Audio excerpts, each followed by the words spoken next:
And as he said, his wife was waiting outside in a pickup truck while that storm was tearing through the church, and she also survived without any injuries.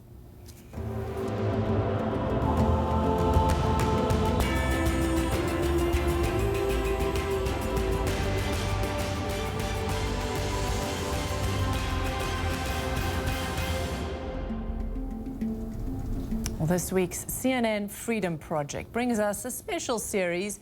It features an extraordinary array of experts who are all fighting modern-day slavery on several fronts.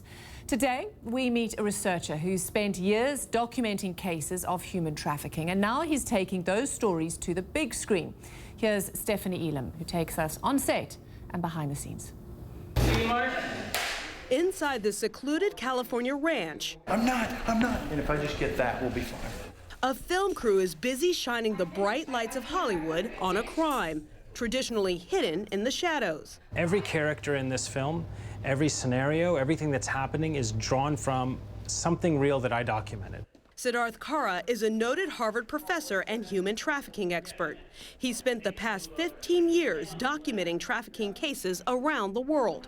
Those cases provide the inspiration for this film. Do you have any idea how many girls I see on the streets? Traffic stars Ashley Judd as a social worker, and Patrick Duffy, best known for his role in Dallas, plays a corrupt Texas congressman who uses his power and connections to operate a lucrative international trafficking operation. Don't you ever be late with my money again. It's an important subject matter, but I think more important is to unencumber the minds and hearts of people just in general, to allow them that even if they're involved in thinking about a subject matter, it's better than ignoring it. When she grabs it, you put her down to try to get it.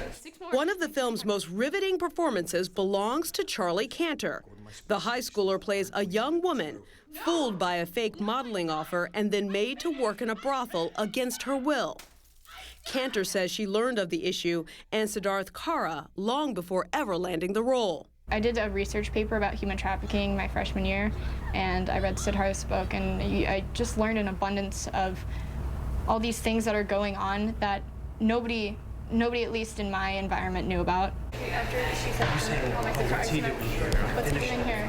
For Kara, reaching a broader audience while seeing the script come to life still calls up a range of emotions. There's a fair bit of pain as I think back to those true people, and I wonder what happened to them. But there's also some hope in that as I see this young girl saying what she said to me, I'm realizing she's got a voice, and her story is being told. With hopes that by telling it, the story will prevent others from going through it themselves. Stephanie Elam, CNN, Los Angeles. Well, later this week, Richard Quest moderates a discussion that examines the battle on the front lines of America's streets.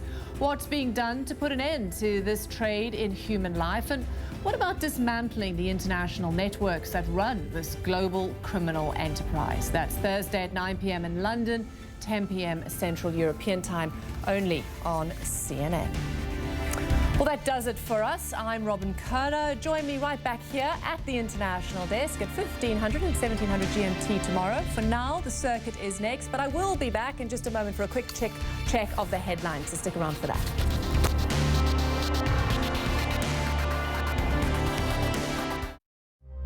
We've recently discovered that there are about 35 million people in slavery around the world today. Now, slavery occurs almost any time that someone's made vulnerable and doesn't have the protection of the rule of law. If you want to understand the presence of slavery, you have to understand the presence of corruption in most countries. We need leaders we can actually believe. Whether they're corporate, governmental, military, have an enormous responsibility. We're talking about people developing a higher level of consciousness than we've had up to now, enabling humanity to actually evolve because we have to. When we all come together as leaders and people, elders and young, we can make the world the one we want, because no one is free as long as others are not. Let all of us come together to make the 21st century the century of humanity.